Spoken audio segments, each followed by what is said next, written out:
अस्सलामुअलैकुम नाज़रीन, मटियारी में तव्हांखे सैयद आसिफ अली शाह जी ख़बर ॾींदो हलां त मटियारी पाकिस्तान ख़ासकली इतिहाद जे मरकज़ी चेयरमैन सिराज नियाज़ हुसैन मटियारी में मीडिया सां ॻाल्हाईंदे चयो त असां हमेशह बिरादरी ऐं ॿियनि बिरादरी जे मज़लूमनि सां थींदड़ ज़्यादतियुनि ते आवाज़ु उथारियो आहे ऐं हर वक़्तु मज़लूमनि जो साथ रहंदो ऐं साथ ॾिनो आहे।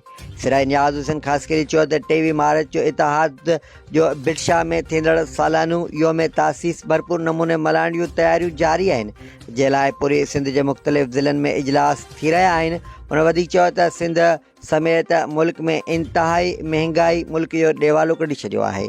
असांजी सिंध समेत मुल्क में थींदड़ बेइंतिहा करप्शन पूरी दुनिया में पाकिस्तान जी साख खे नुक़सानु पहुचायो आहे।